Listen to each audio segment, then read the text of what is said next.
Hello বন্ধুরা, আশা করি সকালে ভালো আছেন।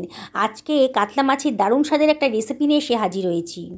বানাবেন কাতলা মাছ দিয়ে, সবাই ভাববে যেটা আপনি ভেটকি মাছ দিয়ে বানিয়েছেন। ভেটকি মাছের দামও বেশি আর সহজে পাওয়াও যায় না, কিন্তু হাতের কাছে আমাদের কাতলা মাছটা থেকেই যায়।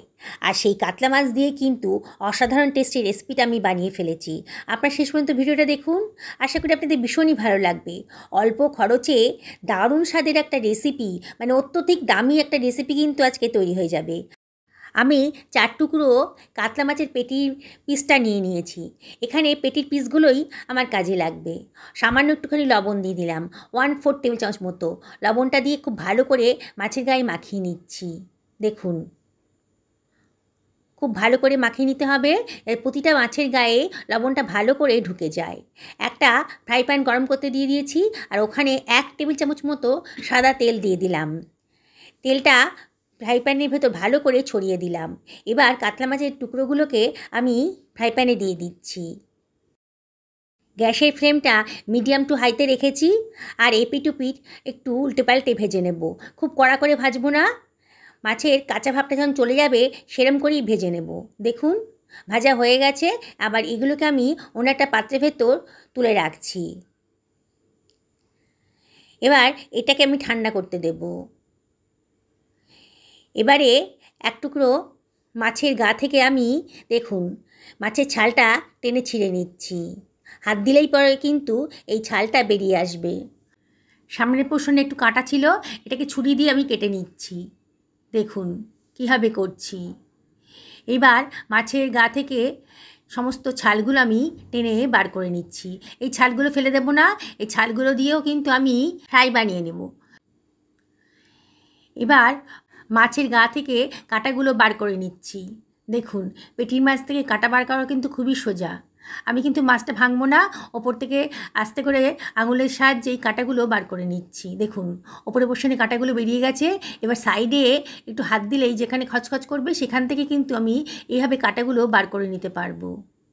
দেখুন, এইভাবে বানাবেন, সমস্ত কাঁটাই কিন্তু বেরিয়ে গেছে। চেষ্টা করবেন সমস্ত কাঁটাগুলো এইভাবে বার করে নেওয়ার জন্যে। না, কাঁটা থাকলে পরে কিন্তু পরে যখন ভাজা হবে খেতে অতটা ভালো লাগবে না। সমস্ত কাঁটাগুলো বার করা হয়ে গেছে মাছের গা থেকে। এবার একটা হামালদিস্তার মধ্যে আমি 1/2 ইঞ্চি পরিমাণ আদা টুকরো নিয়ে নিলাম, আর নিয়ে নিলাম কতগুলো কাঁচা লঙ্কা। লঙ্কাটা একটু বেশি পরিমাণে দিলাম, ঝাল ঝাল খেতে ভালো লাগবে। কতগুলো রসুনের কোয়াও দিয়ে দিলাম, আর দিয়ে দিচ্ছি খানিকটা ধনেপাতা কুচি। হাত দিয়ে ছিঁড়ে ধনেপাতাটাও দিয়ে দিলাম। এবার হামালদিস্তার সাহায্যে এটাকে আমি একটু থেতো করে নেব। দেখুন বন্ধুরা, বানানোটা কিন্তু কতটাই সোজা, আর এটা বাজারে কিনতে গেলে কিন্তু অনেক খরচ পড়ে যাবে। রেসিপিটা যদি ভালো লাগে তাহলে লাইক শেয়ার কমেন্ট করতে কিন্তু ভুলবেন না। নতুন বন্ধুদেরকে রিকোয়েস্ট করব আমার চ্যানেলটা সাবস্ক্রাইব করার জন্যে। পাশে থাকা বেল আইকনটা অবশ্যই ক্লিক করে দেবেন, তাহলে আমার রান্নার নোটিফিকেশানটা আপনারা চটজলদি পেয়ে যাবেন। আমার বাটা হয়ে গেছে।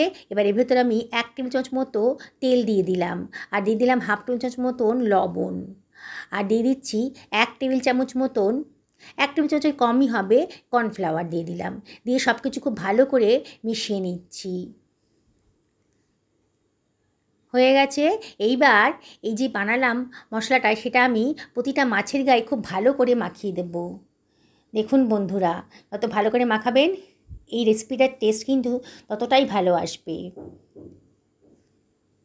খুব ধৈর্য সহকারে প্রতিটা মাছের গায়ে মশলাটা ভালো করে মাখিয়ে নিতে হবে। এপিঠ ওপিঠ খুব ভালো করে মাখিয়ে নিতে হবে।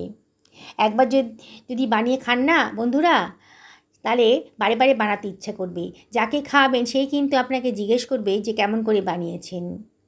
আর কেউ তো বিশ্বাসই করতে পারবে না যে আপনি এটা কাতলা মাছ দিয়ে বানিয়েছেন। সবাই ভাববে এটা ভেটকি মাছের রেসিপি। ছালগুলোর মধ্যেও আমি খানিকটা মশলা দিয়ে ভালো করে মাখিয়ে নিলাম। দেখুন, এই অবস্থায় আমি খানিকক্ষণ রেখে দেব। হাতে যদি সময় থাকে তাহলে আধ ঘন্টা থেকে 45 মিনিট ভালো করে রেখে দেবেন। দেখুন, খুব সুন্দর করে ম্যারিনেশনটা হয়ে যাচ্ছে। আমি একটা পাত্রের ভেতর 1/2 বাটি পরিমাণ ময়দা দিলাম, আর 2 টেবিল চামচ মতো কর্নফ্লাওয়ার দিচ্ছি। 2 টেবিল চামচের বেশি হবে, এই 2.5 টেবিল চামচ মতো ধরুন। আর দিয়ে দিলাম সামান্য একটুখানি লবণ আর 1/2 টেবিল চামচ মতো গোলমরিচের গুঁড়ো, আর 1/2 বাটি মতো জল আমি দিয়ে দিলাম। দিয়ে একটা হুইস্কের সাহায্যে খুব ভালো করে মিশিয়ে নিচ্ছি। অল্প অল্প করে জল দেবেন। আজকে যে ব্যাটারটা বানাবো খুব একটা পাতলাও হবে না, খুব একটা ঘনও হবে না, তাই অল্প অল্প করে জল দিয়ে আমি একটা সুন্দর স্মুথ ব্যাটার বানিয়ে নিলাম। একটা ডিমও দিয়ে দিলাম, দারুণ টেস্ট আসবে, খুব মুচমুচে হবে। একটা ডিম দিয়ে দেবেন হাতের কাছে যদি থাকে, দিয়ে সব কিছু খুব ভালো করে মিশিয়ে নিচ্ছি। দেখুন কত সুন্দর একটা স্মুথ ব্যাটার তৈরি হয়ে গেছে। 1/2 ইঞ্চি পরিমাণ বাটার দিয়ে দিলাম, আর দিয়ে দিচ্ছি 1/2 টেবিল চামচ মতন বেকিং পাউডার আর 1/4 টেবিল চামচ মতো বেকিং সোডা।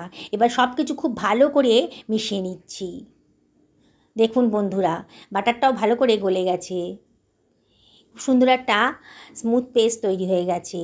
এইবার এই ব্যাটারের ভেতরে ম্যারিনেট করা মাছের টুকরোগুলো আমি ভালো করে কোট করে নিচ্ছি। এপিঠ ওপিঠ খুব ভালো করে কোট করে নিতে হবে।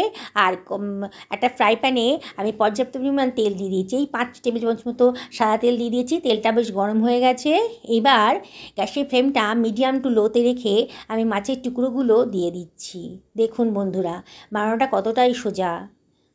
যারা ফেসবুক থেকে দেখছেন এই রেসিপিটা, তাদেরকে আমি রিকোয়েস্ট করবো আমার পেজটা ফলো করার জন্যে।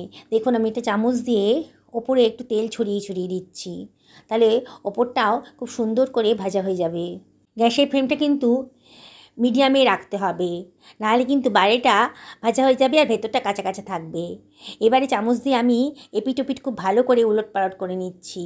দেখুন অনবরত কিন্তু এপিঠ ওপিঠ করে উল্টে পাল্টে ভালো করে ভেজে নিতে হবে, যাতে ভেতরটাও খুব সুন্দর করে ভাজা হয়ে যায়। বন্ধুরা, এই রেসিপিটা আপনারা অবশ্যই বাড়িতে একদিন বানাবেন, আর আপনাদের কেমন লাগলো রেসিপিটা সেটা অবশ্যই আমাকে কমেন্ট করে জানাবেন। আপনাদের একটা লাইক আর সুন্দর সুন্দর কমেন্ট পেলে আমার ভিডিও করার উৎসাহ কিন্তু অনেক গুণ বেড়ে যায়। দেখুন খুব সুন্দর একটা কালার চলে এসছে, আর খুব বেশি ভাজবো না, সুন্দর করে ভাজা হয়ে গেছে। এবার একটা ছাঁকনির মধ্যে আমি তেলটা যত সম্ভব ঝরিয়ে নিয়ে এই ফিশ বাটার ফ্রাইগুলোকে আমি তুলে রাখছি। দেখুন ভাজা হয়ে গেছে, তেলটাও ভালো করে ঝরিয়ে নিচ্ছি। এবার মাছের গায়ে যে ছালটা ছিল সেটাকেও ব্যাটারে চুবিয়ে আমি ভেজে নেব। এগুলো খেতে খারাপ লাগবে না। দেখুন সন্ধ্যাবেলা চা কফির সাথে এরকম একটা স্ন্যাক্স হলে কিন্তু মন্দ হয় না। বাড়িতে অতিথি আসছে, হাতের কাছে রুই কাতলা যদি থাকে তাহলে কিন্তু এইভাবে বানিয়ে ফেলতে পারেন। আমি আজকে কাতলা মাছ দিয়ে বানালাম, আপনারা রুই মাছ দিয়েও বানাতে পারেন, দারুণ সুন্দর টেস্ট আসবে। দেখুন মচমচে রেসিপিটা তৈরি হয়ে গেছে। আমি একটা সার্ভিং প্লেটে এটাকে সার্ভ করে দিচ্ছি। যাকে খাওয়াবেন না বন্ধুরা, সত্যি বলছি, গ্যারেন্টি দিয়ে বলছি, কেউ বিশ্বাসই করতে পারবে না যে এটা আপনি কাতলা মাছ দিয়ে বানিয়েছেন। একটু সসের সাথে এটা পরিবেশন করে দিলাম। দেখুন কত সুন্দর দেখতে লাগছে, আর কত টাকা খরচের হাত থেকে কিন্তু বেঁচে গেল। এটা ভেটকি মাছ দিয়ে বানালে পরে অনেক খরচ পড়ে যেত। সকলে ভালো থাকুন, এই কামনা করে ভিডিওটা এখানে শেষ করলাম।